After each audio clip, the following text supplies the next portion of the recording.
Muy buenos días. Es un gusto saludarlos esta mañana y agradecer su participación en el presente webinar. En esta oportunidad iniciaremos con dos anuncios importantes para las empresas, para lo cual nos acompaña Angie López, compañera de nuestra oficina, para que les dé alguna información importante.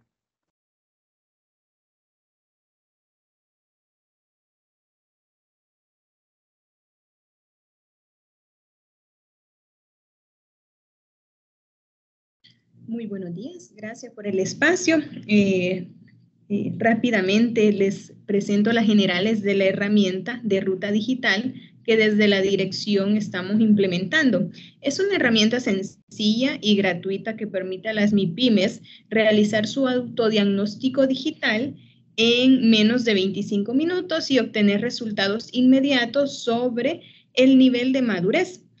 La herramienta permite obtener recomendaciones personalizadas para emprender o acelerar la transformación digital y mejorar las habilidades digitales de la empresa, facilitando su articulación con la oferta de recursos disponibles y además las empresas pueden realizar su diagnóstico cada 3 meses y poder monitorear los avances que han tenido.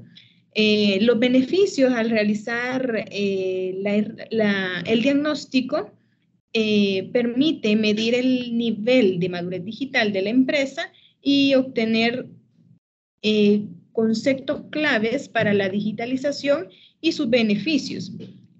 Obtiene recomendaciones personalizadas por cada dimensión que evalúa la herramienta. También poder tener acceso a la oferta de recursos disponibles, ya sea capacitaciones, herramientas, apoyo financiero, entre otros.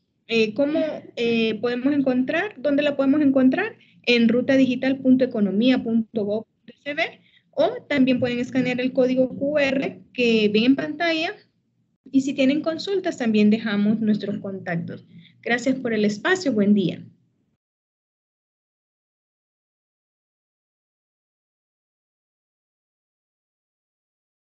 Siguiente aviso.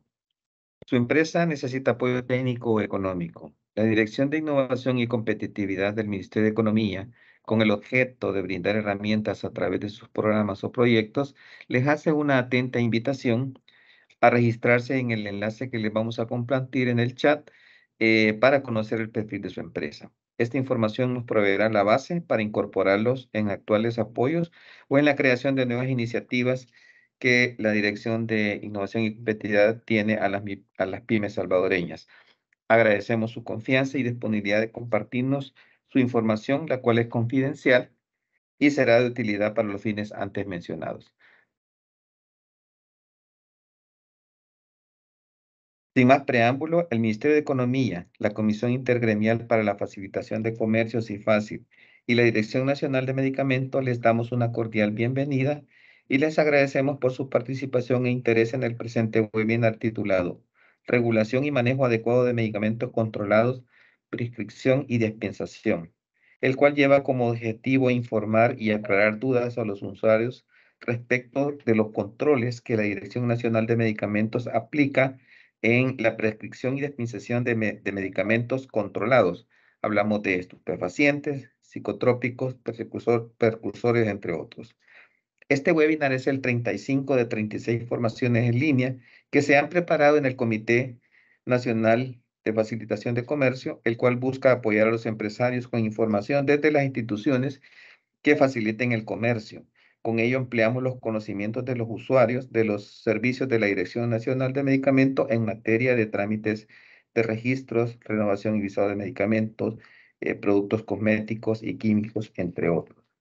Apreciables participantes, si tienen preguntas acerca del tema a ser abordado durante la ponencia, hemos habilitado un espacio para ello al finalizar la evaluación, por lo que les agradeceremos puedan utilizar el chat y con mucho gusto les daremos respuesta a sus consultas posteriormente.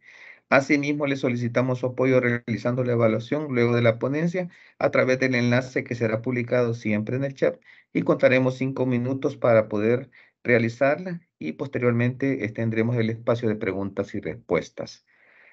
Sin más preámbulos, tendremos a continuación la participación del licenciado José Luis Reyes Zelaya.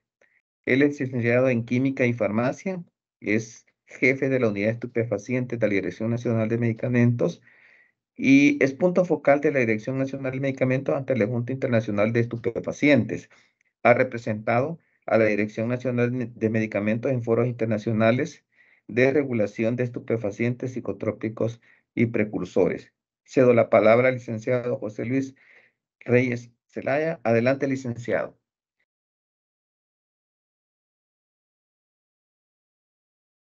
Hola, hola, buenos días. Gracias por la oportunidad. Voy a compartirles pantalla y me confirmo, por favor, que se pueda ver bien.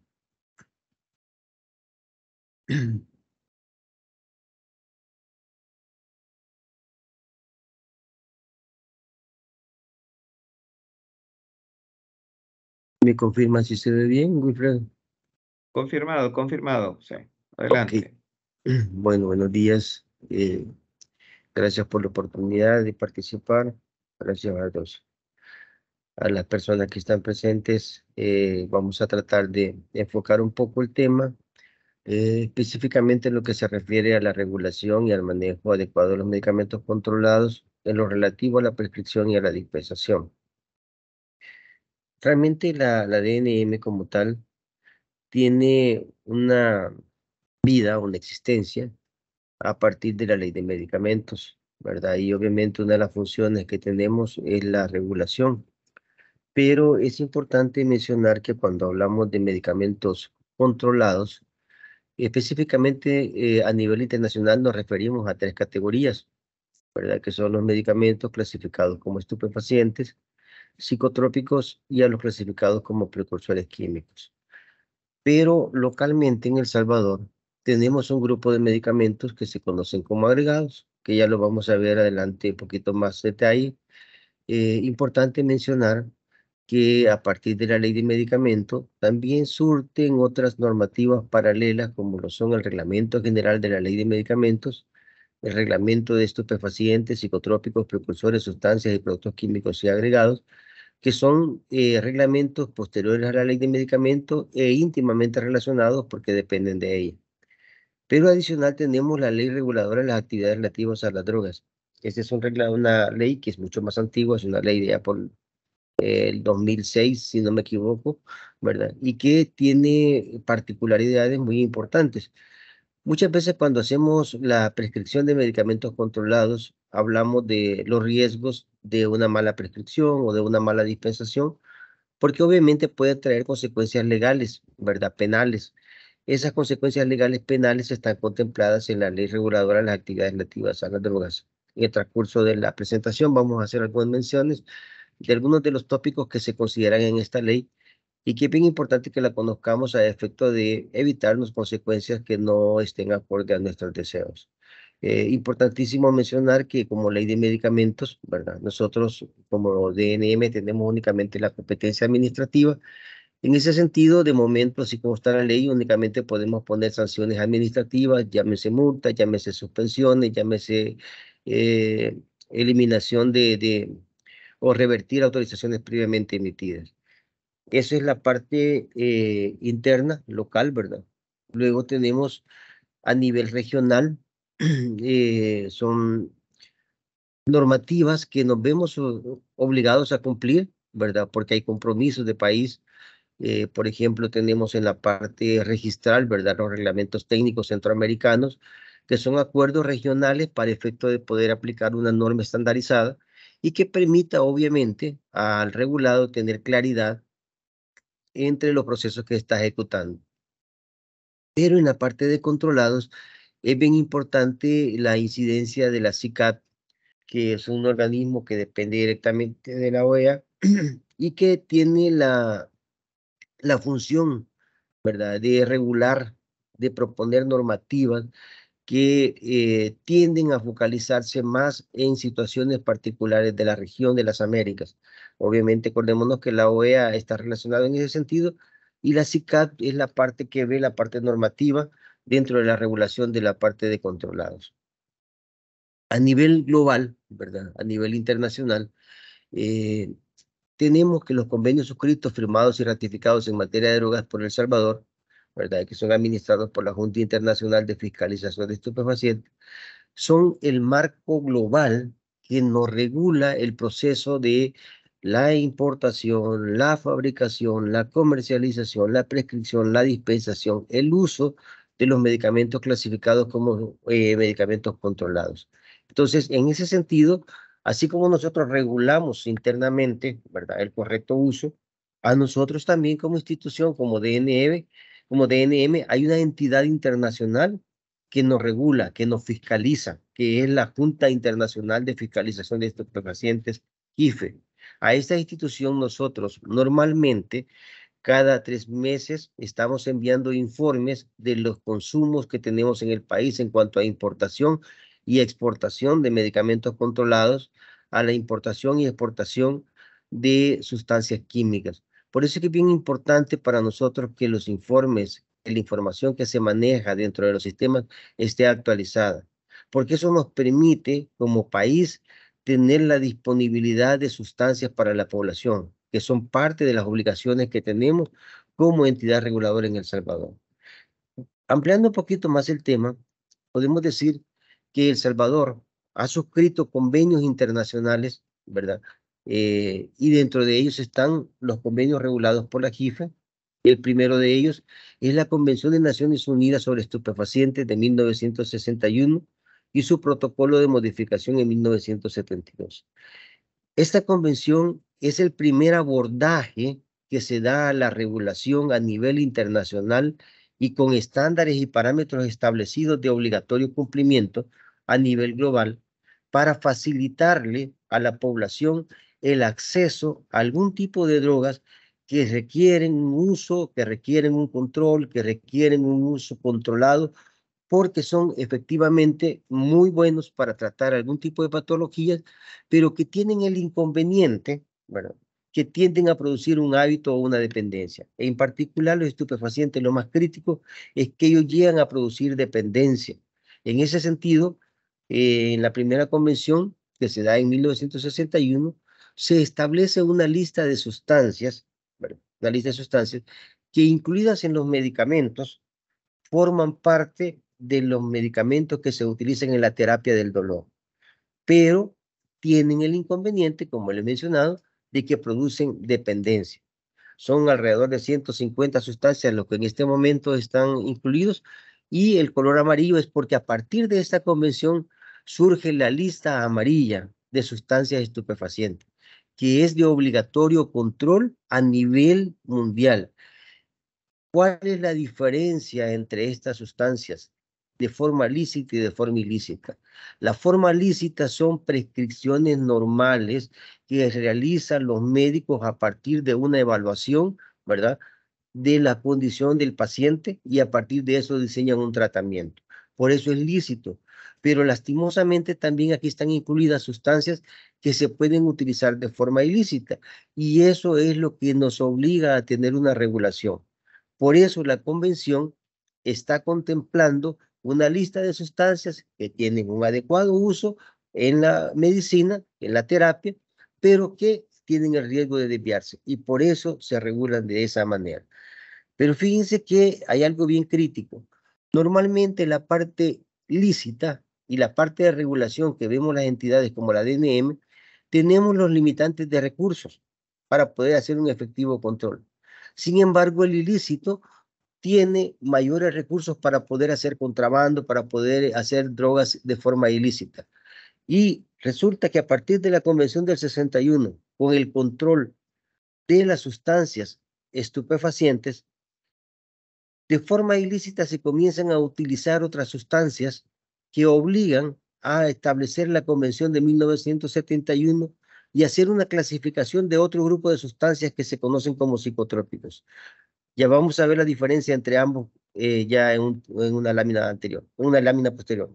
Lo importante de esta lista es que se habían regulado casi alrededor de 130 sustancias como estupefacientes, y la lista que surge de las sustancias psicotrópicas es alrededor de otras 150 sustancias. Entonces, tenemos ya la lista amarilla y la lista verde de sustancias que tienen una regulación, no están prohibidas, tienen regulación para su uso. Y de forma ilícita estas sustancias se comienzan a fabricar y obligan a formular una tercera convención, que es la Convención de Naciones Unidas de 1988, que involucra a una cantidad de sustancias que no son drogas, que no tienen un efecto directo sobre el organismo, pero que son la materia prima para poder preparar ya sean drogas estupefacientes o drogas psicotrópicas. Y de ahí se surge la necesidad de establecer un listado, que inicialmente son alrededor de 22 sustancias, pero lastimosamente estas sustancias están relacionadas más a la fabricación de drogas derivadas del opio, morfina, heroína y algunas sintéticas. En ese sentido, esa es una situación que no es un problema quizás general para El Salvador, porque lastimosamente el costo de la morfina, el costo de la heroína es tan alto que no son drogas de consumo de forma ilícita en el país, en grandes volúmenes. Por ello, se ve la necesidad de ubicar la situación en nuestra región.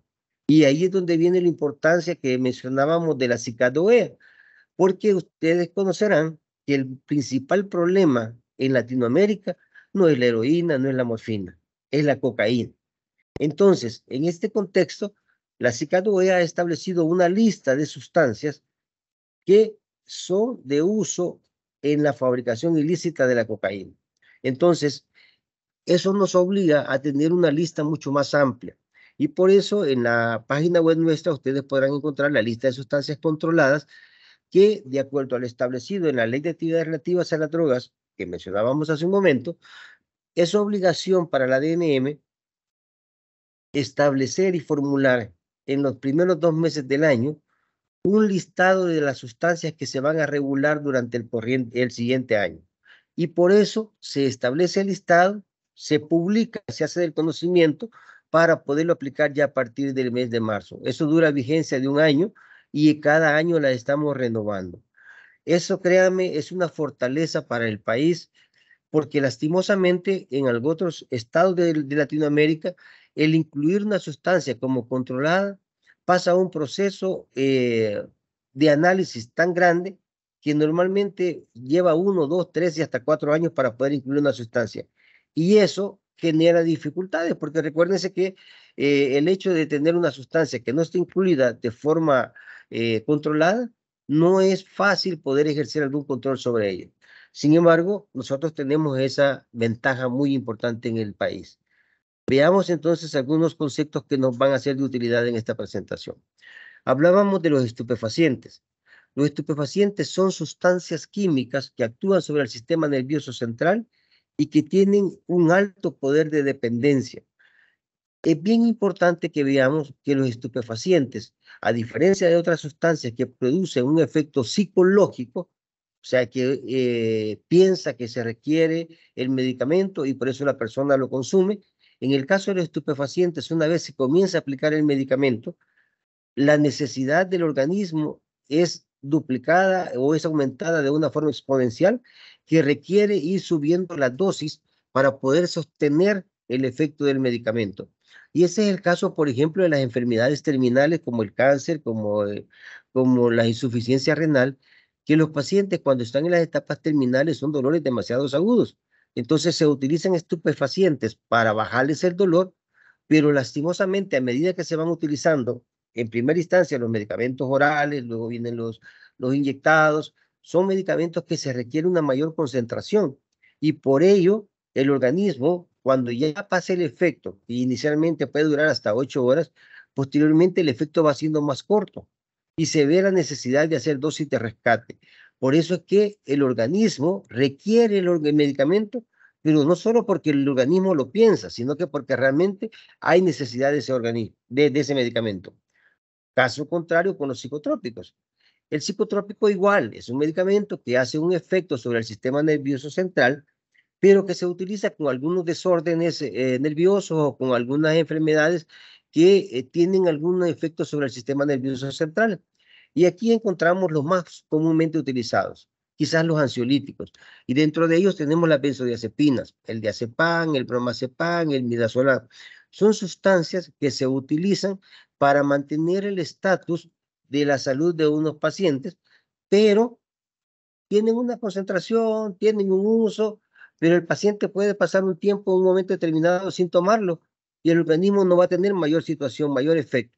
Sin embargo, sí existe un efecto psicológico, ¿verdad?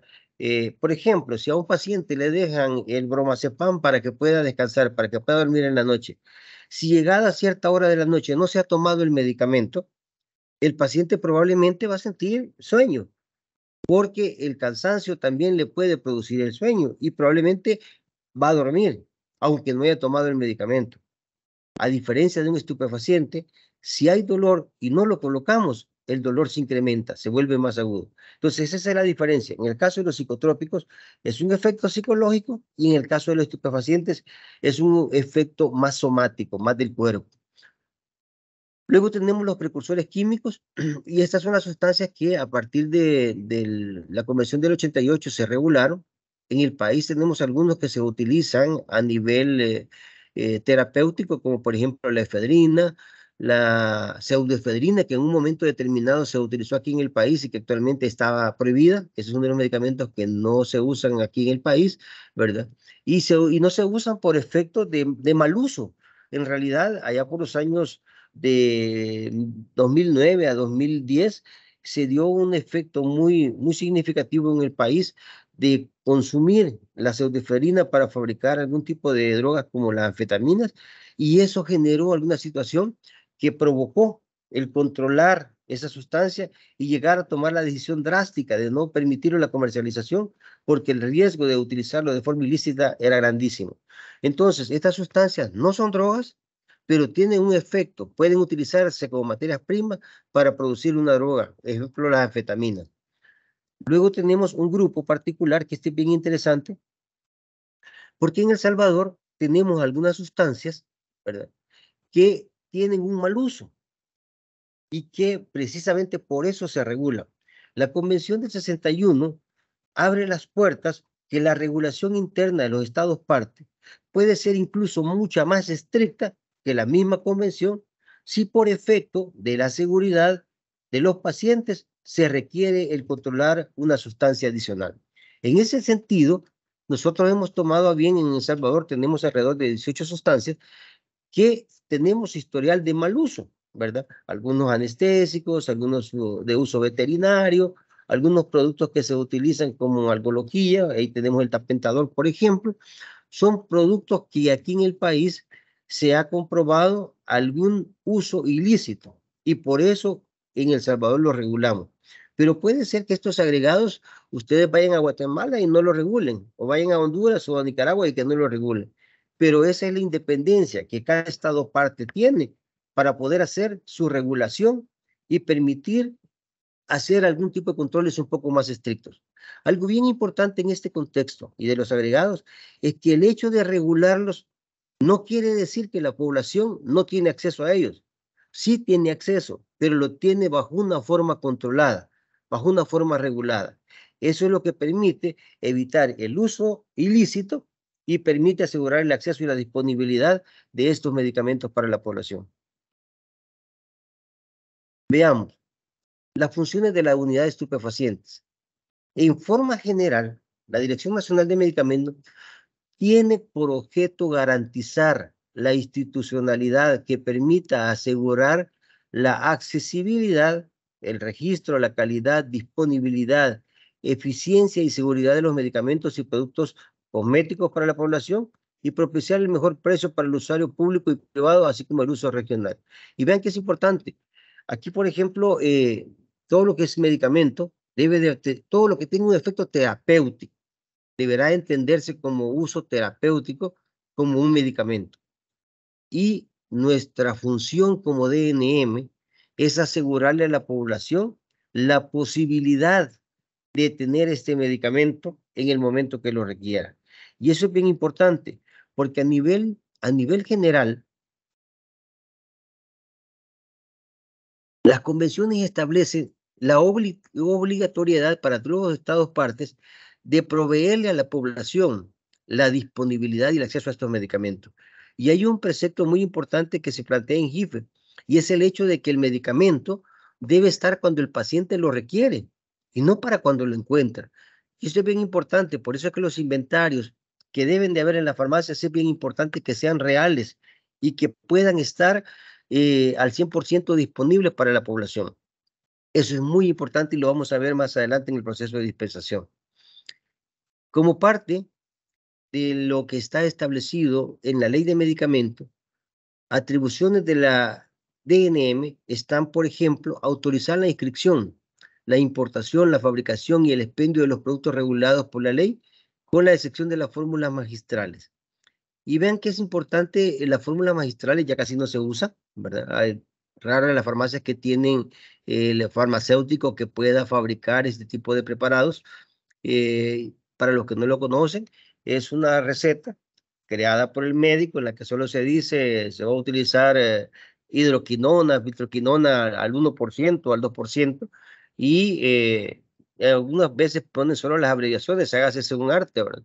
Con la receta en la farmacia se prepara el medicamento y se le otorga al paciente. Eso lo va a usar en una semana, 2 semanas y se le va a vencer. Eso no necesita conservarse mayor tiempo, no se puede estar preparando en grandes volúmenes y por eso se maneja como fórmula magistral. Si esa misma fórmula magistral, y hago la aclaratoria porque en un momento determinado me dijeron, mire, y el jabón yodado, eso no es una fórmula magistral, en un momento determinado puede haber sido de esa forma, ¿verdad? Pero desde el momento que se industrializa, deja de ser magistral y pasa a ser una fórmula diferente. En ese sentido, eso es bien importante que lo tengamos claro. Luego tenemos regular la importación y consumo de los productos regulados en la Ley de Actividades Relativas a las Drogas y en el Reglamento de Estupefacientes, Psicotrópicos y Agregados. Esta es una función muy particular de la unidad de estupefacientes. Regulamos las sustancias que están establecidas en la Ley de Actividades Relativas a las Drogas. Y fíjense que aquí es bien importante mencionar algo que tiene esta ley. En el artículo 3 de esta ley se definen lo que es droga y los tipos de droga que hay, ¿verdad? Porque tenemos drogas, por ejemplo, aquí una de las drogas quizás que más se utiliza es la cannabis, la marihuana. Y hay una moda de ese sentido, de que se ha reactivado, de que si funciona, que si no funciona, pues la verdad que tiene algunas sustancias que pueden, de hecho hay alrededor de 135 cannabinoides, o son sustancias que están incluidas en la cannabis y que tienen algún efecto sobre el sistema nervioso central. Dentro de ellos hay dos de los que son los más estudiados, que es el CBD y el que son el THC. Pero, por ejemplo, hace poco teníamos una oportunidad de ver una presentación internacional. Tenía la oportunidad de poder identificar un cannabinoide que particularmente no conocía mucho el efecto sobre lo que podía hacer sobre el sistema nervioso central y se llama HHC. Es un cannabinoide que tiene bastantes efectos muy serios y que se puede utilizar en algunos alimentos o que puede venir como un contaminante que no se logra separar de alguna manera de los extractos y puede producir un efecto bastante irregular en el sistema nervioso central. Se vale la pena considerar que esta ley de actividad relativa a las drogas ya establece las condiciones de las drogas y que se puede comercializar como tal. Entrando al tema que nos hemos centrado este día, estamos sobre la distribución y la comercialización. El Reglamento General de la Ley de Medicamentos, en el artículo 15, en el literal B, establece que son parte de las funciones que tiene la DNM regular dentro de las competencias la importación y consumo de los productos regulados en la Ley de Actividades Relativas a las Drogas y el Reglamento de Estupefacientes, Psicotrópicos y Agregados de acuerdo a lo establecido en dichas normativas. Y esta función en particular se le delega dentro de la ley a la unidad de estupefacientes. En el reglamento de estupefacientes también se ha considerado en el artículo 27 que para distribuir o comercializar estupefacientes psicotrópicos o agregados es necesario que la dirección extienda la autorización correspondiente. Eso quiere decir que todos los establecimientos que van a dispensar medicamento, que van a comercializar medicamento controlado, deben de contar con la autorización de la DNM. Caso contrario, estarían comercializándolo de forma ilícita. En el artículo 28 se establece también a qué establecimientos son los que la DNM le va a poder autorizar esta comercialización de medicamentos. Y dentro de ellos tenemos, por ejemplo, a las droguerías, a las farmacias, a los laboratorios químicos, a los laboratorios farmacéuticos y a los depósitos dentales. Vean que realmente la comercialización en gran volumen de los medicamentos son las droguerías. en la forma de dispensación del medicamento va a ser para las farmacias. En la fabricación de los medicamentos, el manejo de materia prima va a ser en los laboratorios químicos o en los laboratorios farmacéuticos. Y, por ejemplo, nos podemos encontrar en algunos casos en los depósitos dentales donde van a utilizar algún tipo de preparados que tienen algún efecto anestésico. Por ejemplo, ahí podemos encontrar algún tipo de preparados. Hasta hace por el 2016 teníamos regulado, por ejemplo, los cárpules de xilocaína, que son sustancias que se utilizan como anestésico. Y fíjense que con la xilocaína es bien importante mencionarlo, que tiene un uso lícito que nosotros conocemos, pero realmente tiene un uso ilícito también en la comercialización y en el transporte y el contrabando de la cocaína, que no es el tema, ¿verdad? Y no vamos a entrar en ese detalle, pero que también tiene un uso por ahí. Luego tenemos los botiquines de hospitales nacionales o privados y de clínicas asistenciales. Me preguntaban en un momento determinado, mire, ¿y a los botiquines de los hospitales los regulan? Sí, los regulamos nosotros también, ¿verdad? Tienen autorizado un sistema diferente del que se maneja en las farmacias privadas, diferente del que se maneja en las farmacias de los hospitales privados, pero igual tiene algún tipo de regulación que deben de estar notificando de forma regular la información hacia la DNM, esto de los botiquines, para poder demostrar el correcto uso, ¿verdad?, de los medicamentos. Y luego tenemos las distribuidoras, las farmacias, laboratorios, hospitales veterinarios y agroservicios. Este literal C es bien interesante porque, por ejemplo, hay mucho medicamento que se utiliza en veterinaria que no son exclusivos de veterinaria. Son medicamentos que se utilizan para humanos, pero que como no hay producción local de estos medicamentos como uso veterinario, obviamente se permite que se pueda utilizar. Más adelante vamos a ver por qué se permite eso. Entonces, si lo vemos en función de los requisitos para poder distribuir y comercializar, el establecimiento debe contar con su sistema de control autorizado y vigente, pero previamente debe estar inscrito o autorizado por la ADNM o por alguna otra entidad, como es el caso de los veterinarios que son autorizados por el MAP, ¿verdad? Entonces, deben de contar previamente su autorización, estar inscritos como tal, y una vez están inscritos de esa manera, pueden tramitar la solicitud para la autorización del sistema de manejo de control. Luego, para adquirir el medicamento, deben de hacer una solicitud de transferencia de medicamentos. Este proceso, que nosotros conocemos en la DNM como la transferencia de medicamentos, involucra tanto a estupefacientes, psicotrópicos, precursores químicos y agregados.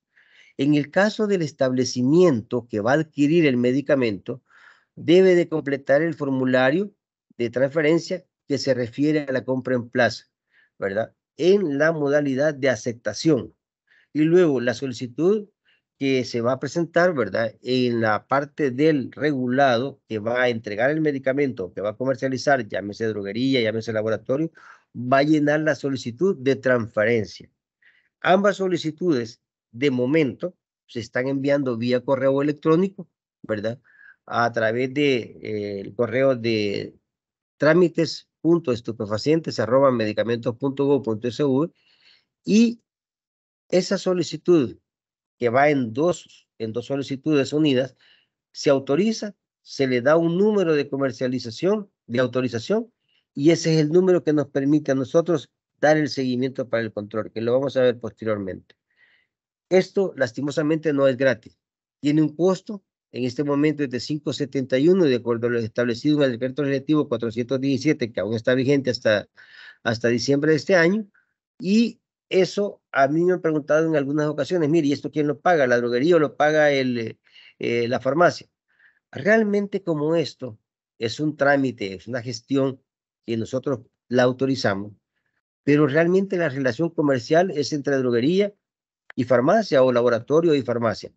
Ahí tienen que colocarse, ponerse de acuerdo cómo van a hacer ese costo, dado que estos son gastos operativos, ¿verdad? Y nosotros no tenemos esa incidencia como para poder decidir quién es el que lo cancela.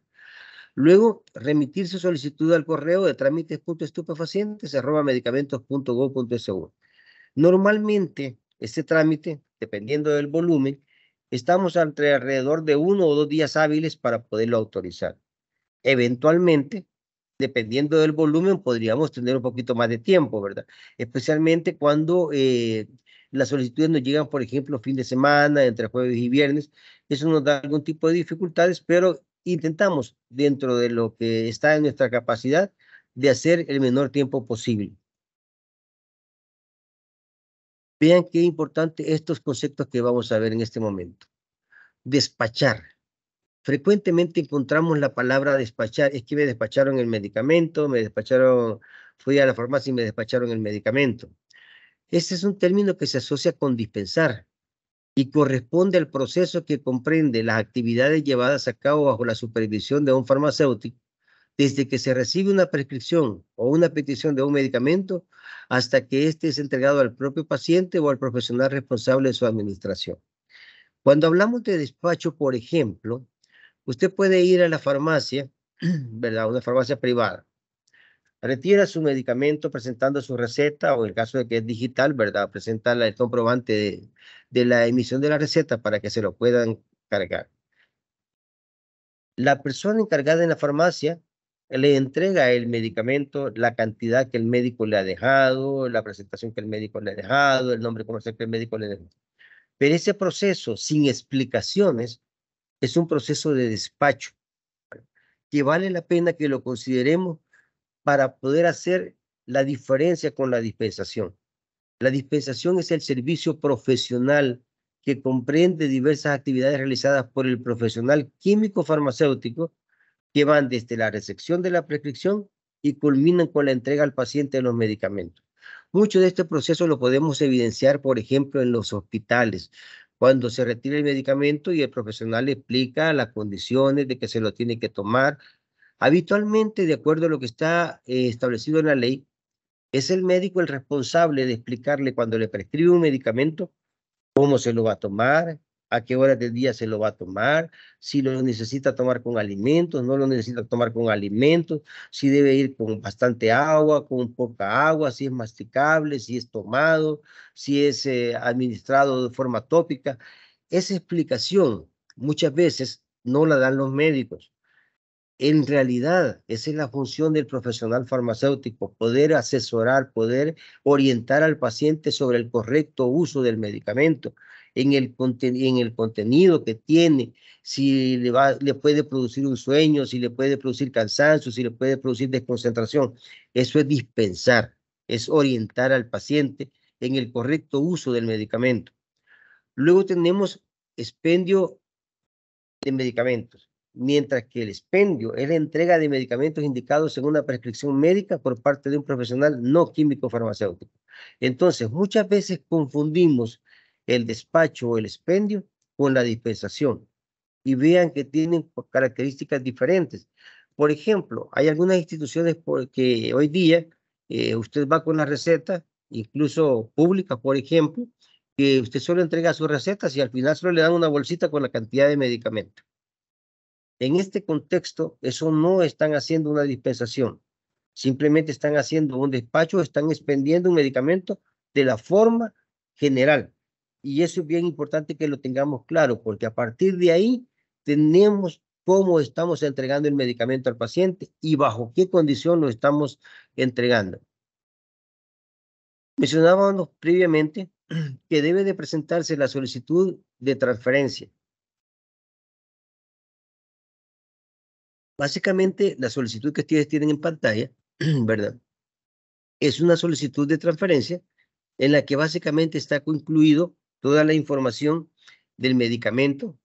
En esta solicitud, de forma general, está la información de del establecimiento que lo recibe, la información del establecimiento que lo entrega, los profesionales responsables de ambos establecimientos, ¿verdad? Está incluida la información del medicamento con todas las características, nombre comercial, nombre genérico, concentración, presentación comercial, cantidad de medicamento a entregar, presentación a entregar. Y esa cantidad se le otorga un número, como ustedes pueden ver acá en pantalla. Esta es una autorización del día de ayer, por ejemplo, en la que se le autorizó el número 7838-23. Normalmente esta transferencia cuando llega a la farmacia o a un botiquín, por ejemplo, hospitalario, se ingresa de forma manual a los informes que se manejan en los Exceles que le hemos habilitado, que ya los vamos a ver más adelante, y de esa manera vamos ingresando el medicamento, vamos viendo inventario y vamos descargando con las salidas diarias.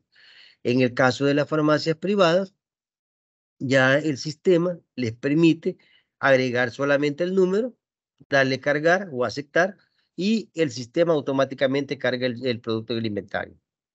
Cada vez que se dispensa una receta, se va descargando de lo mismo. Este sistema que actualmente lo hacemos vía correo electrónico, esta autorización, esperamos en un corto plazo poderlo hacerlo bajo sistema. Así como lo hacemos en la farmacia privada, que lo ingresa de la DNM la autorización, y luego en la farmacia solamente cargan el inventario cuando le llegue el producto ya en físico. Entonces, actualmente nosotros básicamente lo que es la farmacia privada, tenemos ya exclusivamente el sistema. La pantalla que ustedes ven es el acceso en el que la farmacia tiene su usuario, que normalmente es un número de inscripción entre la DNM, tiene una contraseña que se le genera desde la DNM y tiene un CAPTCHA que solo sirve para verificar que realmente es un ser humano, que no es un robot que está manejando el sistema. Eso es cambiante, eso hay que hacerlo cada vez que van a ingresar. Y algo bien importante al respecto que se da en esta situación, especialmente cuando los regentes dejan de laborar en algunas farmacias. Hemos tenido consultas de algunas veces que me dicen, no, mire que el usuario lo tenemos, pero la contraseña solo el regente la tenía y ya no está con nosotros, ya no la tenemos, ¿verdad? Algo bien importante es que este es un sistema que se autoriza a farmacias, no a personas, ¿verdad? A establecimientos. Que el establecimiento sea propiedad de una persona natural, pero es al establecimiento como tal que le estamos autorizando. Por tanto, el usuario y la contraseña son del establecimiento. Y es importante que tengan la seguridad y el resguardo de la contraseña como debe de ser, pero realmente no es exclusiva de un regente. Este es del establecimiento y es bien importante para que puedan acceder hacia él.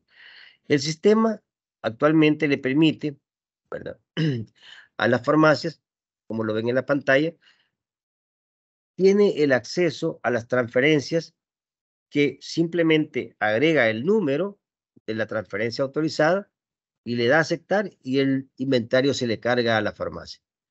Tiene la opción de la receta y la receta tiene dos opciones. Tiene la consulta o tiene el ingreso. Para hacer la consulta, le ubica en la receta, le da coloca el número de documento con la que se elaboró la receta para el paciente, y el sistema, si el paciente ya tiene la receta y ha sido cargada adecuadamente, la farmacia la puede visualizar. La dispensa, y una vez la dispensado, la información queda guardada solamente para la farmacia, ¿verdad? Luego, nosotros ya en un resumen podemos verificar la información, por ejemplo, en las dos imágenes que ustedes pueden ver.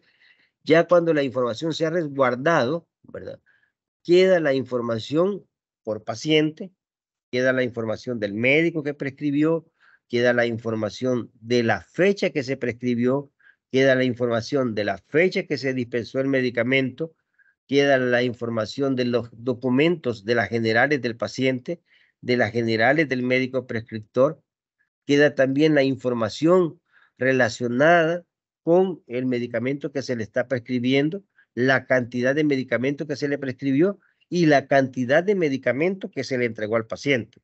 Y esto es bien importante porque en el caso de la primera parte de la receta, que ya la vamos a ver más adelante, el médico coloca las condiciones que él está prescribiendo, pero esa parte no la puede modificar la farmacia. La farmacia solo puede complementar la parte inferior, que es lo que se refiere a la cantidad despachada. Y deben de ser coincidentes la cantidad que el médico prescribe con la cantidad que la farmacia va a dispensar. Veamos qué importante es esto que vamos a ver el día. Malas prácticas de la dispensación. Lastimosamente, y eso genera dificultades en el país, pero por ejemplo, como parte de las malas prácticas de dispensación, está la sustitución de medicamentos. Y esta es la acción mediante la cual el farmacéutico sustituye el medicamento prescrito por el médico por un medicamento diferente. Y vean que esto tiene cierto grado de criticidad, Por ejemplo, la sustitución de medicamentos puede darse de dos formas. Puede ser por sustitución genérica o por sustitución terapéutica. ¿A qué nos referimos cuando hacemos una sustitución genérica? Se sustituye un medicamento genérico por uno de marca registrada. Sin embargo, ambos medicamentos tienen el mismo ingrediente químico activo, la misma forma y la fuerza de la dosis. Por ejemplo, a un paciente, como la receta que acabamos de ver en la información, le habían dejado Rivotril, pero no teníamos Rivotril y le ofrecemos clonazepam. En teoría, eso podría ser una salida. Sin embargo, lastimosamente, en la ley de medicamentos está contemplada una restricción para ese proceso. En la ley de medicamentos, en las generales, escritas en el numeral 21, el artículo 21, está lo que debe llevar la receta.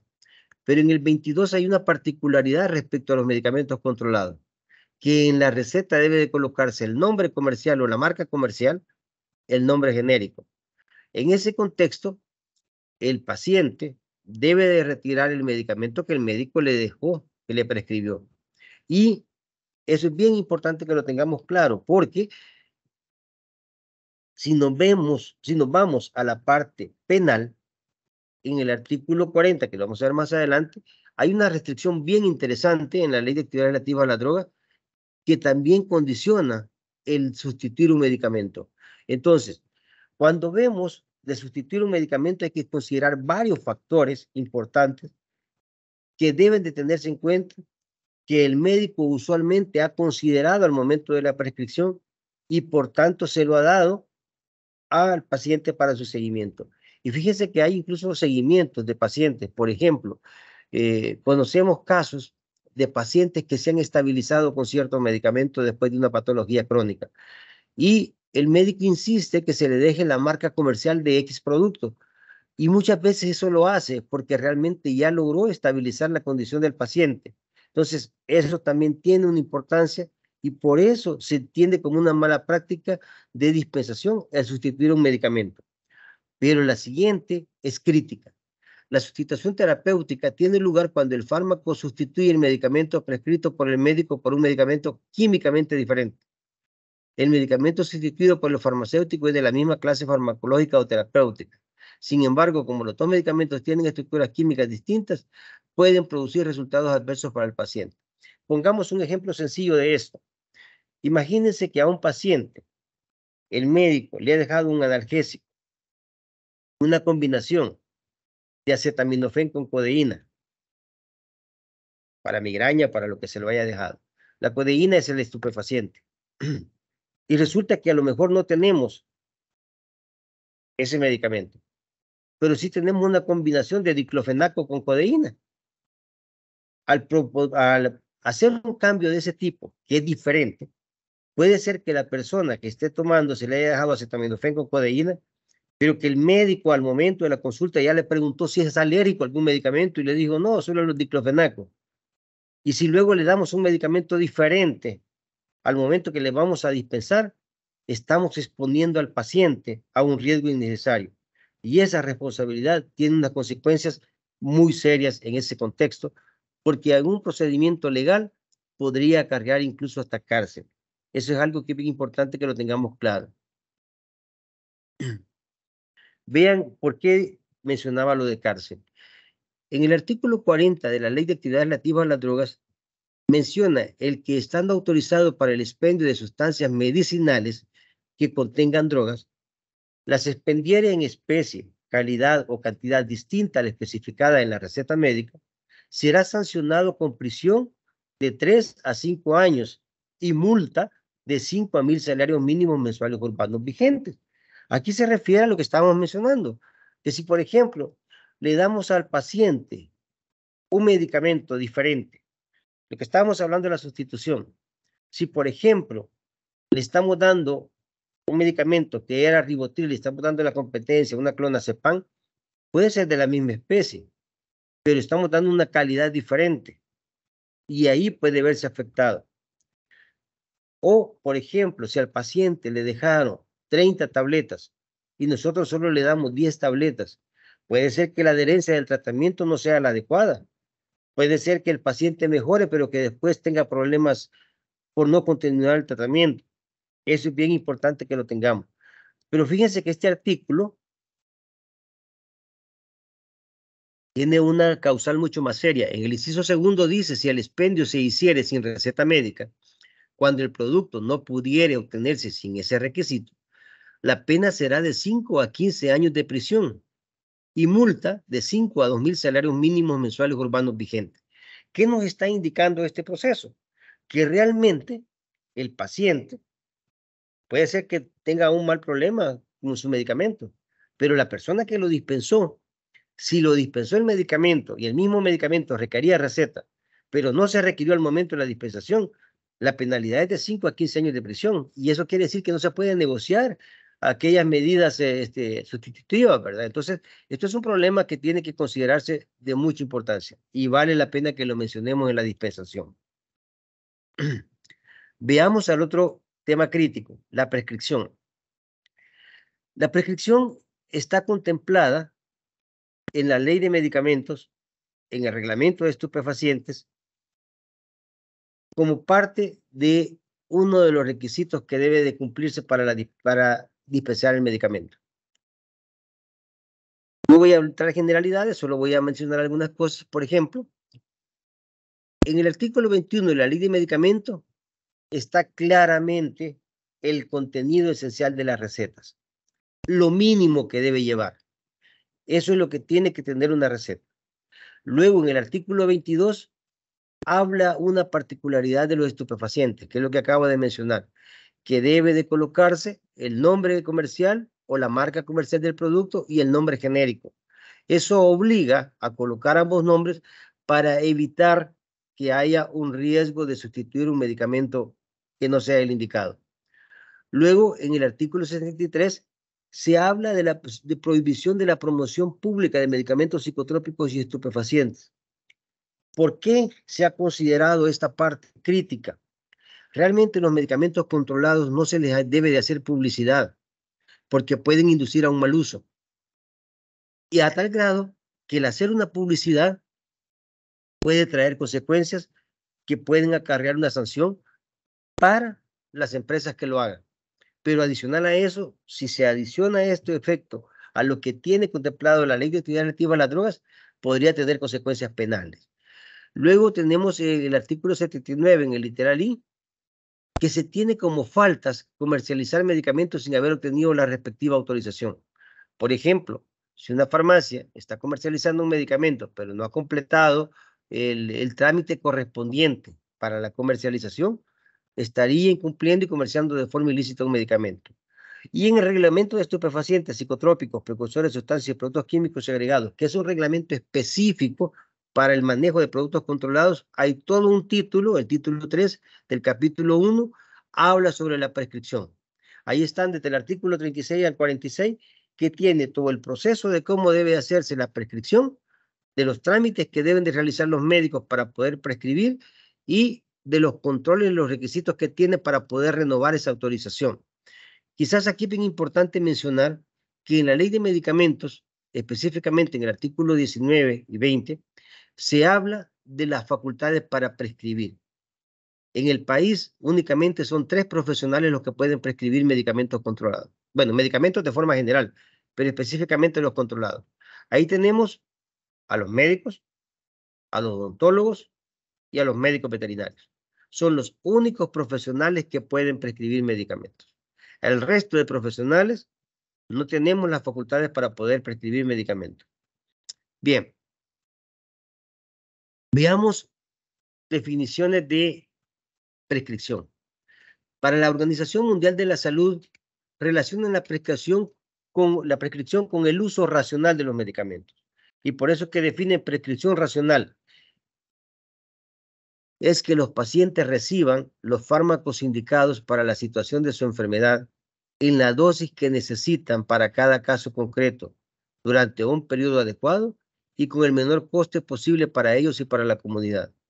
Por ello, es bien importante que cuando el médico va a prescribir, normalmente ustedes han visto que les tallan, que les pesan, que puedan tener unas condiciones, porque el medicamento debe estar relacionado en función de la edad, de las características de las personas, del peso, de la talla. Y eso es bien importante tenerlo porque a partir de ahí se establece la dosis adecuada que debe de llevar el paciente y el tiempo de tratamiento que debe dárselo. Y es importante la adherencia o que el medicamento sea funcional o no, de acuerdo a la indicación que se haya dado. Pero vean este otro concepto que me encontré por ahí. Documento suscrito por un médico posterior a la evaluación de un paciente para el que le indica el medicamento que debe proporcionarse para restablecer su salud, así como las normas para su correcta administración. Esto también es conocido como receta. Vean qué importante lo de la prescripción. Hay un profesional relacionado que es el que tiene que hacer una evaluación para después poder hacer una prescripción. Por eso es que es de hasta cierta forma irresponsable que en una farmacia le puedan proponer un medicamento, porque no está el personal idóneo, a no ser que fuese un médico, ¿verdad? Incluso el farmacéutico no es el personal idóneo para proponer un medicamento en un establecimiento farmacéutico. Sin embargo, en el país nos hemos dado cuenta que hay muchas farmacias a las que ustedes llegan y de algún momento ustedes piden un medicamento y después dicen tenemos algo más, ¿verdad? Una vitamina o tenemos algo diferente. Incluso los suplementos nutricionales no son algo que debemos de tomar todo el tiempo, ni los deberíamos de tomar si nosotros tuviésemos una correcta alimentación. Pero en muchas ocasiones, por no tener una correcta alimentación, obviamente recurrimos a las vitaminas.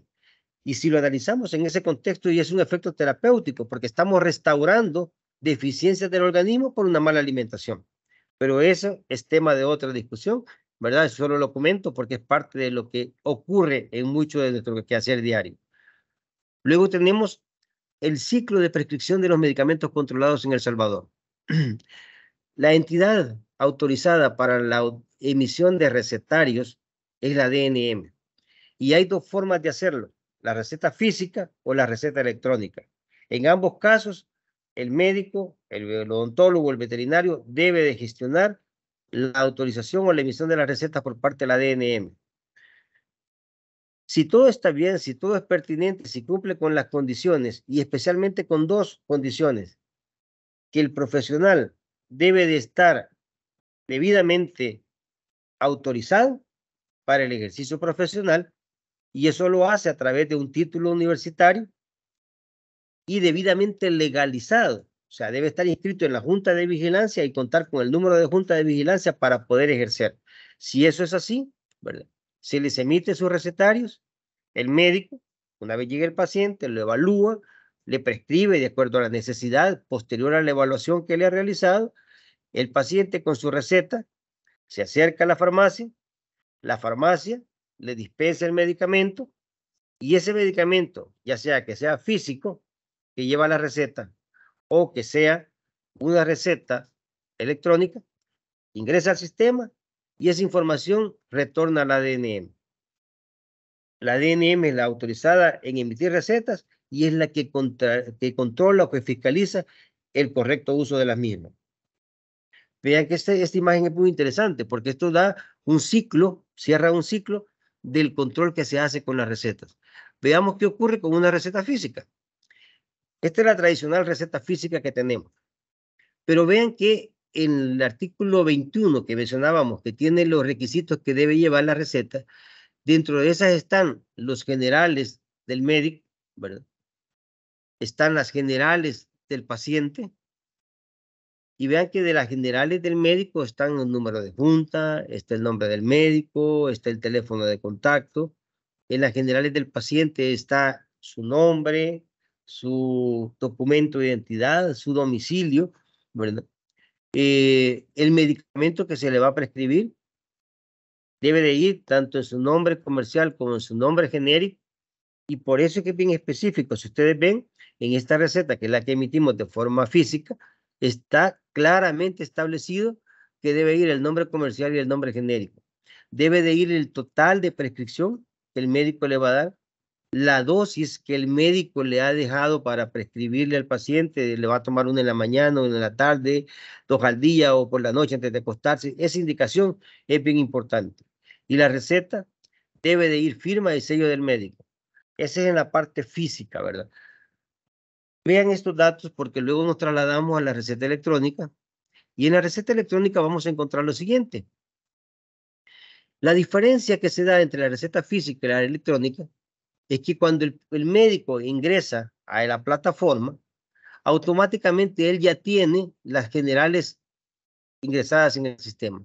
Cuando el médico va a prescribir, automáticamente se carga su número de junta, su nombre, ¿verdad? La fecha de la receta, el número de junta del médico. El médico únicamente selecciona en el botón de búsqueda, un azulito que ven en el centro, ahí coloca el número de documento de identidad del paciente y le da búsqueda. Si el paciente del 2014 a la fecha ya ha retirado un medicamento en la farmacia privada, automáticamente le aparece la información del paciente, que corresponde al nombre, a la dirección del paciente. Ese es un dato controlado. Luego viene el médico y con la segunda parte selecciona el medicamento que va a prescribir. En este caso que tenemos en pantalla, por ejemplo, el Lexotan, al seleccionarlo, el médico automáticamente el sistema ubica el número de registro del producto, el nombre comercial del medicamento, la dosis que el médico le va a prescribir, ¿verdad? Y el tipo de prescripción, que puede ser médica, puede ser prescripción médica, puede ser para uso profesional, si es el caso que algunos médicos lo pueden utilizar de esa forma. Luego le va a dejar la dosis, una tableta cada 12 horas, ¿verdad? Son 2 veces al día. En este caso, si el ciclo es de 24 horas y son 2 tabletas al día, son 2 tomas en el ciclo, una tableta cada 12 horas. Y importantísimo, la duración del tratamiento. La receta, una vez la ha completado el médico, le da a guardar y el sistema ya guarda la información. Ya una vez la receta está guardada, nosotros desde la ADNM, en esa pantalla que ustedes están viendo, podemos ubicar la receta, ¿verdad? Por el médico que la ha prescrito. Igual que nosotros en este sistema tenemos un botón de búsqueda que también lo tiene el médico, con el que puede identificar algún tipo de medicamento, ¿verdad? Que le pueda aparecer al paciente. Él lo puede seleccionar incluso en qué establecimiento está. Y por eso es bien importante que en la farmacia estén los saldos al día de los inventarios, que lo que tengan físico corresponda con lo que tienen en sistema, porque de esa manera vamos a garantizar que exista la disponibilidad del medicamento para el paciente que lo está requiriendo.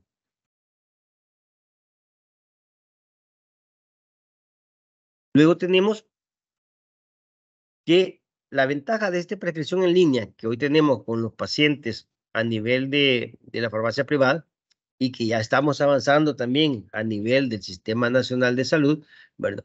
Nos permite, como por ejemplo ver en la pantalla, un historial de los pacientes. Nosotros podemos en este momento poder identificar en un cierto periodo la cantidad de medicamentos que cierto paciente puede haber retirado.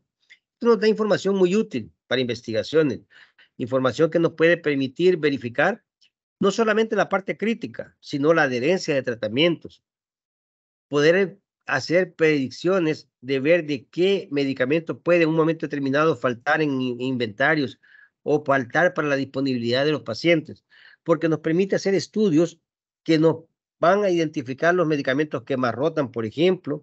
Podemos ver en una zona del país cuál medicamento rota más que otro. Podemos ver cuál es el medicamento que se consume más en el país, que en este caso, por ejemplo, sabemos que es el clonazepam, ¿verdad? Y así sucesivamente podemos tener una serie de estadísticas que nos permite identificar esta información. De forma general les voy a comentar que nosotros en el país tenemos la fortaleza de que tenemos producción local de medicamentos. Pero, por ejemplo, Centroamérica, Honduras, Guatemala tienen dificultades por producción local de algunos medicamentos. Nosotros en El Salvador somos exportadores de medicamentos controlados hacia la región centroamericana, hacia el Caribe, a la República Dominicana. Y los requisitos que se tienen que hacer para la importación o la exportación es estar autorizado como importador por parte de la ADNM, ya sea como importador, como laboratorio, como droguería. Debe de presentarse a más tardar en el mes de mayo las previsiones de materia prima, producto controlado a importar el año siguiente a la solicitud. Eso es importante porque esto nos permite tener una claridad de lo que se va a utilizar en el país el próximo año o de lo que se está previendo consumir el próximo año. Debe tramitar ante nosotros, ¿verdad? En la TNM, el permiso de importación o exportación según corresponda. Esto se hace en el CIEX, a través del sistema facilitador del comercio. Y es bien importante porque muchas veces nos ha pasado que personas dicen, mire, pero es que no tengo inscrito el medicamento. Lastimosamente, si no lo tiene inscrito, no lo puede importar, a no ser que sea un caso excepcional en el que definitivamente no hay medicamento en el país o se requiere algún medicamento que se ha agotado, podría ser una posibilidad, que haya una demanda exagerada, por ejemplo, que se dio un terremoto, que la gente quedó afectada, que se consumieron benzodiazepinas hasta así ya no para bajar la ansiedad. Eso puede generar una situación de desabastecimiento. Una parte importante en el proceso de importación es que todas las empresas que usan un permiso de importación deben de notificar a la DNM 72 horas después como máximo de que ha ingresado su producto a la bodega, que ha ingresado el producto, que se ha utilizado el permiso. Eso nos permite tener claridad de la disponibilidad de medicamentos que tenemos en el país y poder abordar situaciones difíciles, como por ejemplo en la pandemia. Nosotros no tuvimos dificultades, gracias a Dios, con los medicamentos controlados por la adecuada planificación y los controles que teníamos. Tuvimos suficiente acceso y disponibilidad, entonces hubo menos dificultades para las personas que tuvieron la mala suerte de tener casos críticos de COVID, ¿verdad? Luego, registrar el ingreso de las materias primas, producto terminado importado en medio de control de entradas y salidas de las empresas o de la persona natural que importa. Esto es bien importante porque eso nos permite asegurar disponibilidad. Y algo más importante es remitir periódicamente los informes mensuales de consumo o comercialización de materias primas. Esto va con los laboratorios, va con las droguerías, va con los hospitales, las botiquines, ¿verdad? Que utilizan algún tipo de medicamento porque eso nos permite asegurar la disponibilidad, ¿verdad? Eso es bien importante que lo tengamos, ¿verdad?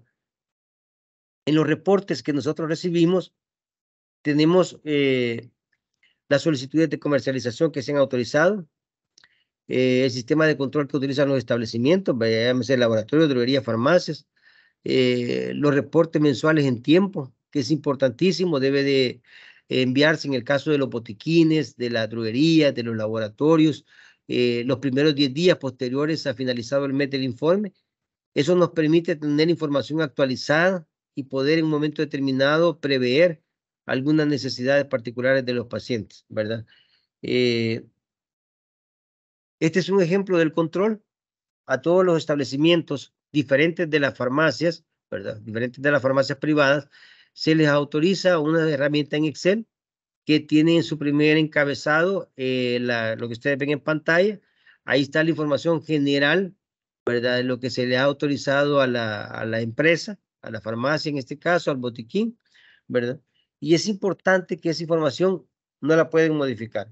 Ustedes van a ver que esa información tiene alguna medida de seguridad para poderla modificar, y esto es porque esta es una autorización anual. Cuando se le autoriza, en cualquier época del año, dependiendo del ingreso de la solicitud, ustedes tienen que estar enviando los informes mensuales por 12 meses seguidos, y eso les da la apertura para que les podamos renovar la autorización, que valga la redundancia, es anual, ¿verdad? ¿Y qué es lo que se nos da en este tipo de información? Este es un ejemplo más o menos de cómo se presenta la información, y ahí es bien importante, esto se hace por mes, ¿verdad? Se hace por nombre comercial, se hace por presentación comercial, se hace por cantidades que hay al inicio del mes y cantidades al final del mes. En el transcurso del mes pueden darse dispensaciones por receta, pueden darse transferencias de medicamento, ya sea que ingresa medicamento, ¿verdad? Por compras. Puede darse también devolución, medicamento que se venció o que está próximo a vencerse. Puede darse inmovilización en el caso de que el medicamento se vaya a destruir ahí en la farmacia, si es que tiene las condiciones, ¿verdad? O la destrucción del mismo, que son las cosas que pueden ocurrir durante el periodo del mes y que pueden afectar los datos del inventario. Bien, y para ir finalizando, creo que cubrimos el tiempo que nos habíamos propuesto. Hay otras autorizaciones que nosotros emitimos en la DNM que tienen importancia en cuanto a la prescripción y a la dispensación, como son la verificación de las pesadas de materia prima, ya que nosotros, como mencionaba, somos importadores de materia prima y exportadores de medicamento controlado, ¿verdad? En algunas situaciones. También importamos medicamento controlado. Nosotros también verificamos la inmovilización o la destrucción de los productos controlados vencidos o averiados. Esto es importante que lo tengamos en los inventarios porque eso nos baja la cantidad de disponibilidad. Autorizamos las transferencias de medicamentos controlados, que lo explicaba más o menos en la presentación cómo se da este proceso. Hacemos solicitudes de receta especial para pacientes crónicos, esto es bien importante, especialmente para el caso de los pacientes que salen del país, por ejemplo, y que van a estar 3 meses fuera del país y que necesitan algún tipo de medicamentos. El médico debe de generarles una solicitud que se llama cuota de estupefacientes, y con esa cuota de estupefacientes nosotros elaboramos aquí en la DNM una receta especial con la que le facilitamos al paciente la disponibilidad de medicamentos, porque recuérdense que en las farmacias privadas la receta solo se puede dispensar para 30 días, ¿verdad? Sin embargo, con una receta especial se abre el espacio para que el paciente pueda comprar el medicamento para los 90 días o 45 días que va a estar fuera del país, y luego, cuando él retorne, ya podrá seguir su tratamiento. También hacemos procedimientos para las auditorías, es bien importante, esto es crítico. De hecho, estamos haciéndolo rutinariamente, pero por ejemplo, en este periodo estamos trabajando con algunos hospitales, estamos trabajando con hospitales privados y con hospitales nacionales, ¿verdad? Estamos haciendo esa auditoría con el objeto de poder asegurar el acceso y la disponibilidad de los medicamentos controlados. Y como unidad de estupefacientes también hay un trabajo en equipo con otras instituciones que es bien importante que lo veamos, la División Antinarcóticos de la DAN y la PNC. Por ejemplo, cuando se lleva un medicamento fuera del país, es importante que la receta que nosotros mencionábamos hace un ratito, ¿verdad? Que se lleve una copia. Cuando una persona viaja fuera del país, ya los convenios internacionales establecen la condición de que el paciente puede llevar su medicamento. Es recomendable que un paciente, cuando va a llevar su medicamento fuera del país, lo lleve en la maleta de mano, que lo reporte a las autoridades a la salida y a la entrada, para que se pueda evidenciar que lo que está llevando es un medicamento para uso personal. Obviamente que si lleva una cantidad que no corresponde al tiempo que va a estar fuera del país, obviamente va a haber problemas, ¿verdad? ¿Y quién es el responsable de ese chequeo? Normalmente en aduanas o normalmente en el aeropuerto, la División Antinarcóticos, con quien trabajamos directamente para darle seguimiento a ese proceso. También con aduana, en muchos casos hay que pagar los impuestos, los aranceles, si es que el producto viene o el producto va a salir del país. Igual tenemos comunicación directa con ellos para poder apoyar en ese contexto. Hay casos, por ejemplo, de que el medicamento no existe, no hay aquí en el país y se tiene que hacer la gestión para que pueda ingresar. Colaboramos mucho con el trabajo con aduana para poderle facilitar a los pacientes el acceso al medicamento, que lo puedan traer. En unas ocasiones pueden ser los familiares que los están trayendo, se los pueden enviar de alguna manera, ¿verdad? Para que lo puedan tener. También hacemos trabajo con la Fiscalía para las cosas que no están dentro de lo normal del proceso que estamos hablando. También pasa por esa parte porque, como mencionábamos, nosotros como DNM solo tenemos una parte administrativa. Sin embargo, la parte penal sabemos desde la Fiscalía. Y luego internamente como DNM, que tenemos una cantidad de actividades con todas las unidades, actividades conjuntas para poder hacer un proceso de control y fiscalización más adecuado. Así en resumen, lo que habíamos preparado de la prescripción y dispensación, y quedamos abiertos para las preguntas.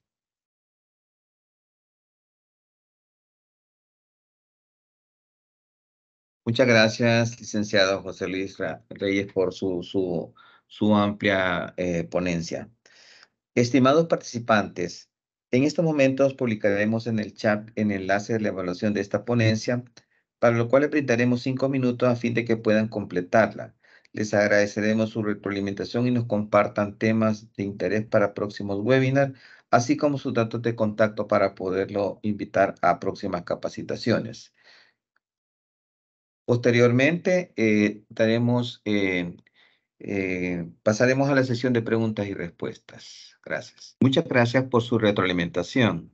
Les invitamos a quienes aún no han podido completar la evaluación a que lo hagan en el transcurso de esta mañana para poder incluir las solicitudes de temas de interés, así como observaciones para los próximos webinars.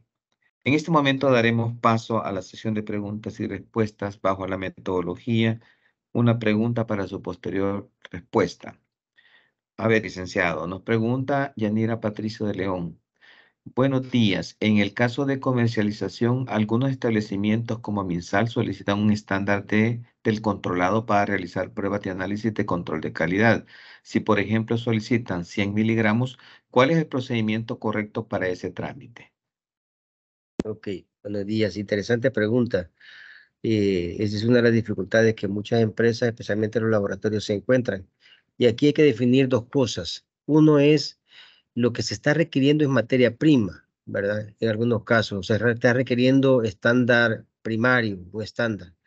Usualmente lo que se requiere es el estándar para análisis, pero en muchos casos no tenemos claro qué es un estándar. En este caso, pueden haber dos tipos de estándar. El estándar primario, que es un estándar USP, o estándar farmacopea británica, o estándar farmacopea europea, o estándar farmacopea japonesa. Ese es un estándar primario. No tiene las propiedades suficientes como para tener un uso terapéutico y por tanto es una sustancia que no tiene un mayor control incluso para su importación o para su exportación. Si van a entregar un estándar primario, no deben incluso tramitar transferencia ante la ADN. Pero si es el caso que lo que van a entregar es un estándar secundario o una materia prima estandarizada, en ese caso sí deben de tramitar una autorización de transferencia de la cantidad de materia prima con el objeto de análisis. Y eso, para eso, el MinSal debe de emitirles una carta de aceptación porque lo que están entregando no es un estándar primario, sino que es un estándar de trabajo o un estándar secundario o una materia prima estandarizada, que al final es lo mismo, no es el mismo término, solo que es la misma sustancia con tres términos diferentes. Pero lo que van a entregar es una materia prima que ha sido estandarizada en el laboratorio y que tiene todas sus condiciones para poder verificar que eso es así, y de esa manera van a tener que tramitar la solicitud de aceptación por MinSal y la solicitud de transferencia por parte del laboratorio que va a entregar el producto, la droguería, en todo caso, si es que va a entregar alguna materia prima porque se trata de un distribuidor. Pero hay que tener claro, si es un estándar primario, no necesita trámite. Si es un estándar secundario, sí debe tramitarse la transferencia de la materia prima como tal. Muchas gracias por la respuesta.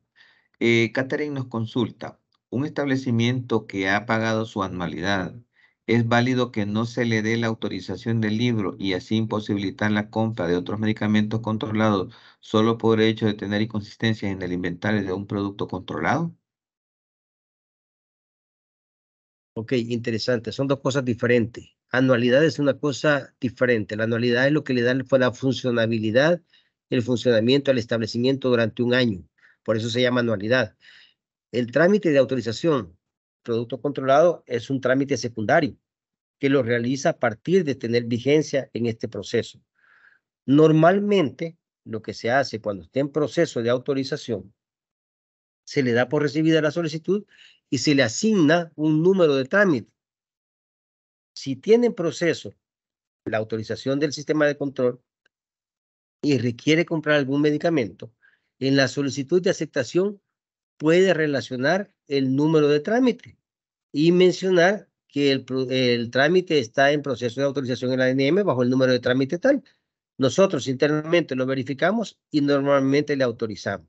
Ahora, las inconsistencias en los saldos, eso sí es bien importante que deben de estarlo revisando a efecto de que puedan remitir oportunamente sus solicitudes de modificación para poder hacer el proceso de actualización de información, que es un proceso diferente, pero normalmente no está amarrada la anualidad a la emisión de la autorización, ¿verdad? Son complementarias. Obviamente que si una farmacia, un botiquín tiene autorizado su anualidad, ese es el preámbulo para poder tramitar su permiso de importación, que tiene un costo diferente y es un proceso completamente diferente.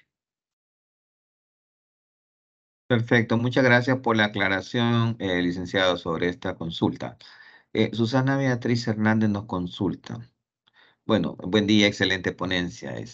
Muy bien, gracias. Estamos a la orden, las instituciones en apoyo al sector empresarial y los usuarios de la DNM. En cuanto a trámites de constancia no controlada, ya sea estándares de compuestos relacionados derivados de sustancias no controladas, el proceso se gestiona siempre mediante correo electrónico o se realiza en ventanilla electrónica. ¿Cuál es el proceso correcto?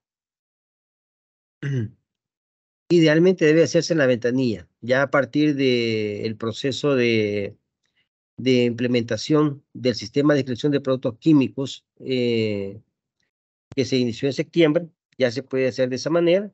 Sin embargo, igual estamos considerando, en este caso de constancias, también si las remiten vía correo electrónico, las estamos considerando. Nos lleva un poquito más de tiempo, pero igual lo estamos considerando. De dos formas se puede hacer y en ambos casos es importante manejar esa definición bien clara.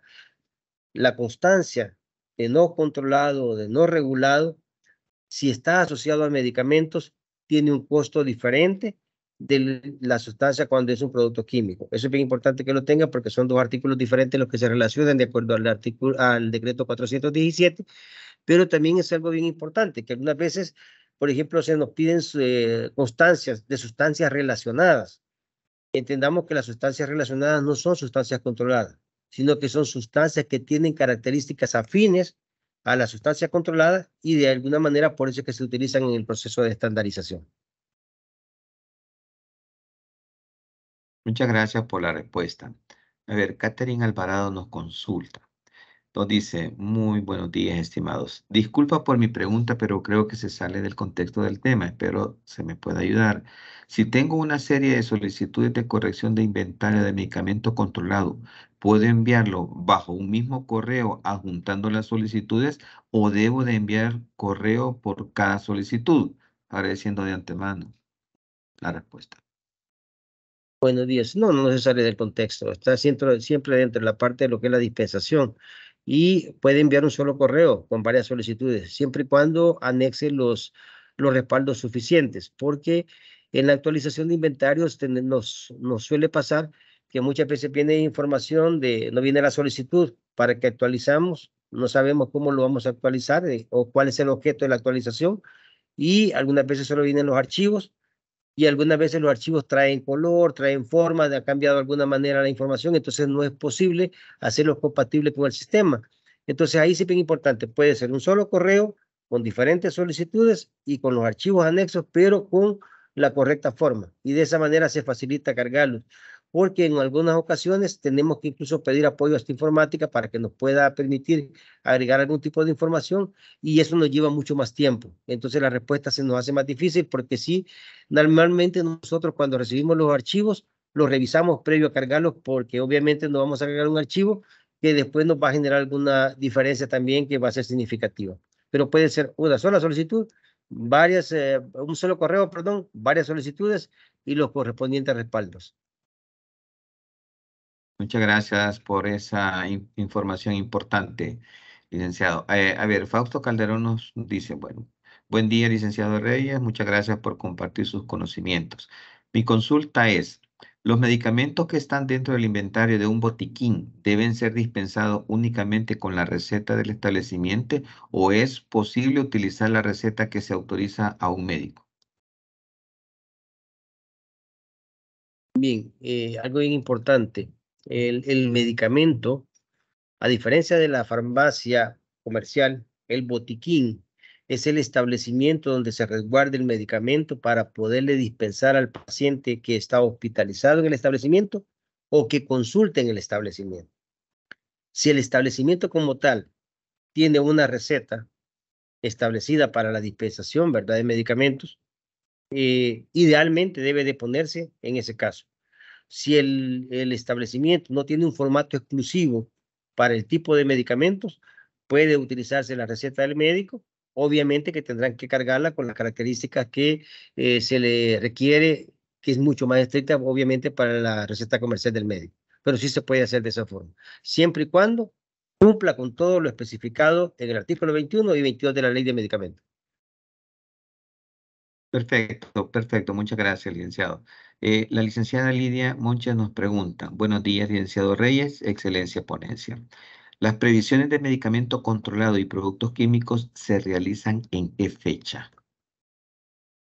Bien, hay una fecha de inicio que es el 1 de enero y una fecha de finalización que es el 31 de mayo. De ese periodo, cualquiera día de ese periodo nos pueden remitir las previsiones y obviamente nosotros siempre las consideramos porque para nosotros es importante esas previsiones que nos presentan hasta 31 de mayo.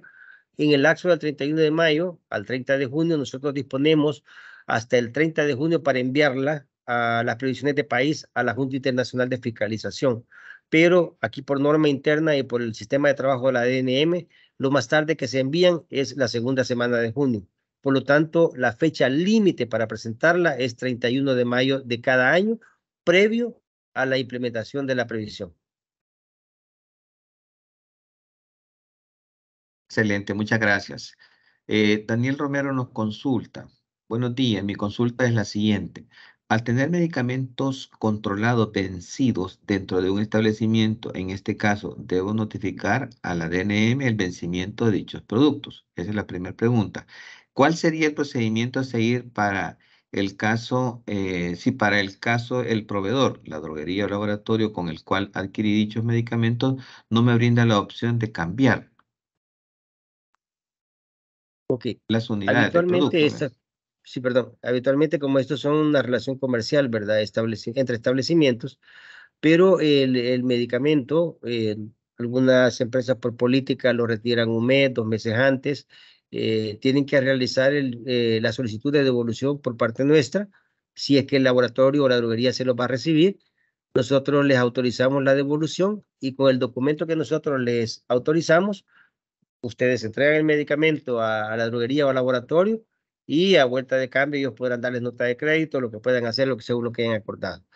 Pero en el caso de que un medicamento llegue a su vencimiento y se le quede a la farmacia, no lo devolvió, deben de tramitar el proceso de destrucción correspondiente.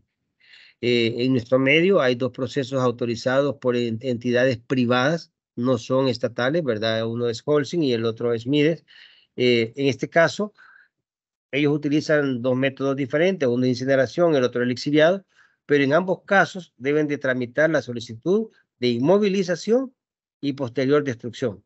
Cuando la empresa haya destruido el medicamento, normalmente les entrega una carta con la que hacen constancia de que han destruido el medicamento y con esa constancia nosotros les permitimos ya el descargo de su inventario para que les quede el saldo correcta forma, ¿verdad? Pero deben de tramitar la presencia primero de un delegado para la inmovilización y luego el proceso de destrucción. Muchas gracias, licenciado. Aquí hay un tema de exportación.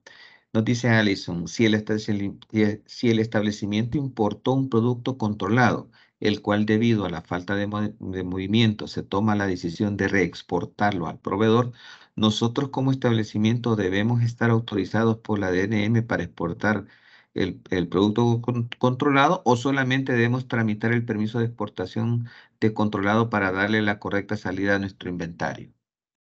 Sí, en este caso,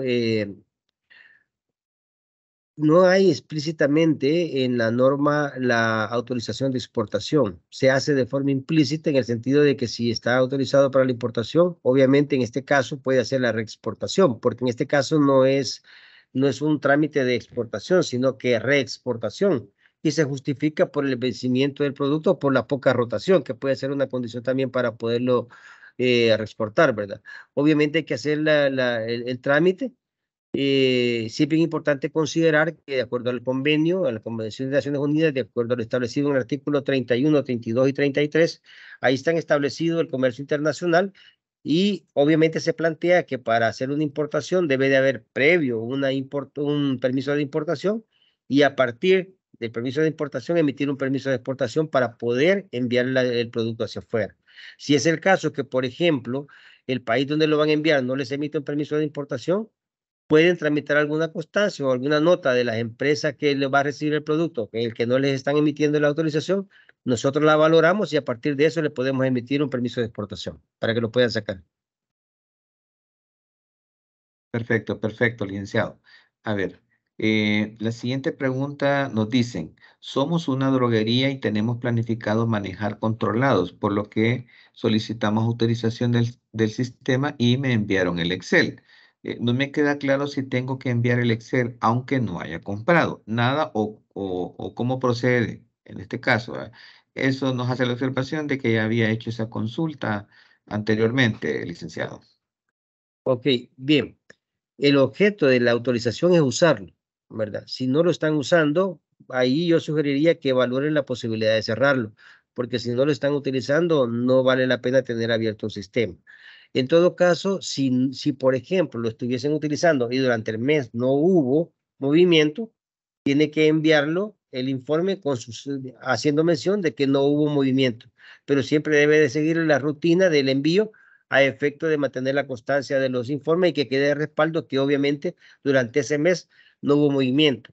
Y en el caso de que si no han comprado medicamento, tendrán que estarlo enviando de forma mensual, mencionando que no han comprado medicamento y que no ha habido movimiento, obviamente.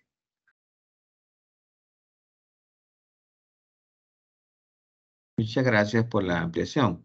A ver, nos hacen la siguiente consulta, licenciado Edgardo Ramos. Nos dice, eh, bueno, nos dice que excelente ponencia, ¿verdad? Él nos dice, la pregunta es, ¿una receta en físico de controlado que lleve un paciente y a la hora de despachar aparece ya como que se ha despachado, pero el paciente la lleva físicamente, comprobando que nunca se ha despachado, ya sea una receta en médico privado o receta del sector público? ¿Cómo ingresarla? Ok, interesante pregunta. Vaya, porque puede parecer que, por ejemplo, la receta sea física y sea de un hospital nacional. Los hospitales nacionales tienen sus recetarios particulares y puede ser que, por ejemplo, la receta número 1500 del Hospital Rosales se despachó en la farmacia privada, pero resulta que a un paciente en el Hospital Bloom le dieron la 1500 del Hospital Bloom y tampoco lo tenía el medicamento y cuando llegan a la farmacia, en ese momento ya no tienen el medicamento, no les aparece como que la receta ya existe.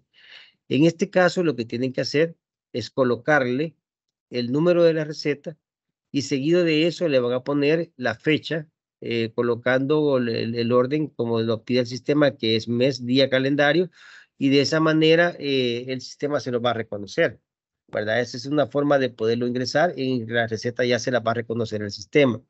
Y la otra forma es que puedan solicitar el apoyo a través del correo de estupefacientes.consulta.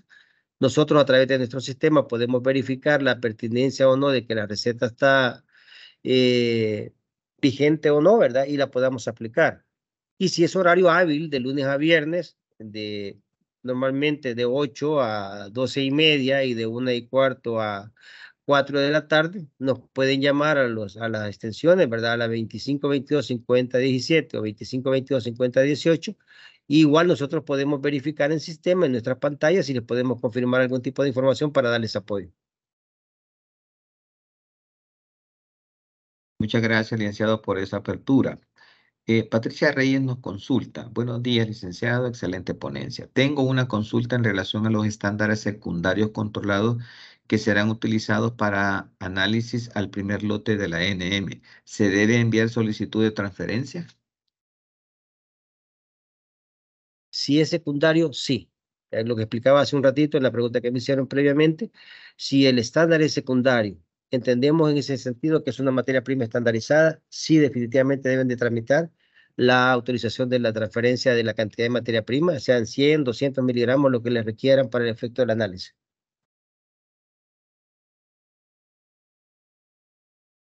Ok, siguiente consulta.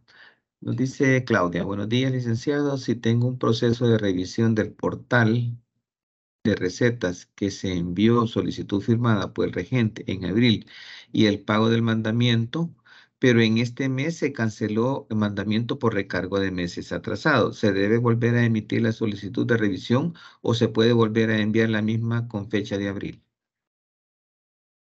Habría que ver este caso particular, ¿verdad? Porque tiene algunas cuestiones que no tienen el proceso de seguimiento lógico. Pero pongo de forma general, si por ejemplo se les observó al momento que presentaron la solicitud que está fuera de tiempo, porque por ejemplo le tocaba presentarla en marzo y ellos lo cancelaron hasta en abril, lo enviaron hasta en abril, obviamente eso, si ya se hizo una observación, se le da solamente seguimiento como parte de la subsanación de la observación que se ha dado. Sin embargo, si lo cancelaron y no lo han presentado, por A o B razones, pero está dentro del proceso de abril, lo pueden mandar, no hay ningún problema, ¿no? El sistema para la renovación, nosotros hacemos igual que la licencia. Si a usted se le vence, por ejemplo, en octubre, usted tiene desde el 1 de octubre hasta el 31 de octubre para poderlo enviar. Cualesquiera de los días que lo envíe, no hay ningún problema, ¿verdad? Igual lo tomamos y no se considera también pago extemporáneo. Sin embargo, si le tocaba presentarlo en octubre y lo presentó hasta el 1 o 2 de noviembre, lastimosamente ahí sí ya tiene un recargo que es mínimo, pero igual ya la norma es clara que debe de cancelar su recargo por pago extemporáneo. Muchas gracias, licenciado.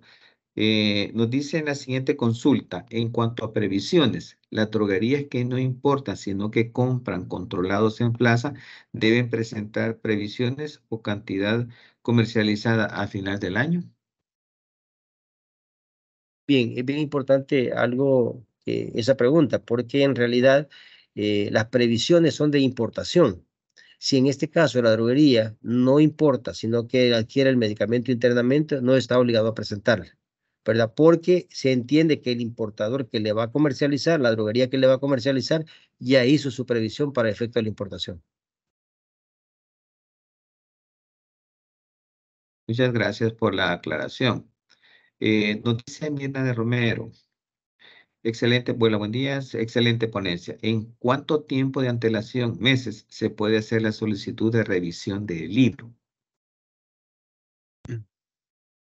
Normalmente lo que acabo de mencionar, ¿verdad? Si le toca en el mes de septiembre, debe ser en el mes que le corresponde, pero dispone de los 30 días para enviarla. Puede ser desde el 1 hasta el 30 de septiembre, si es septiembre, o puede ser el 1 hasta el 31 de octubre, si es octubre, y así sucesivamente, dependiendo del mes que le corresponda renovar. Muchísimas gracias, licenciado. Como cierre, pues del presente webinar de parte del Ministerio de Economía, agradecemos al licenciado José Luis Reyes Zelaya por compartir su tiempo de manera voluntaria para el apoyo en esta capacitación, en la cual hemos tenido información muy importante. Nos hablaba el licenciado de la norma aplicable en la regulación nacional, nos hablaba también de una normativa regional de la OEA, de la CICAD, la norma internacional, ¿verdad? Hablaba de los convenios que tenemos en el tema de la ratificación en materia de droga.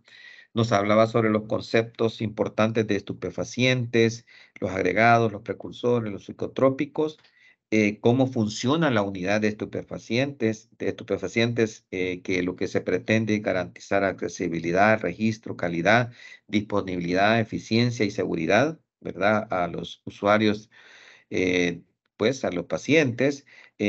También hablábamos de la distribución y comercialización, ¿verdad? Hablábamos de los artículos 15, de los artículos 27 y 28 sobre el tema de la autorización, sobre el tema de dispensación. Nos hizo un demo de cómo se maneja el portal para para el tema de los registros de trazabilidad, ¿verdad? Hablábamos de algo de las malas prácticas, de la sustitución de medicamentos y cómo está esto normado. Hablamos del artículo 40, muy importante tenerlo en consideración. Hablamos sobre el tema de prescripciones, ¿verdad?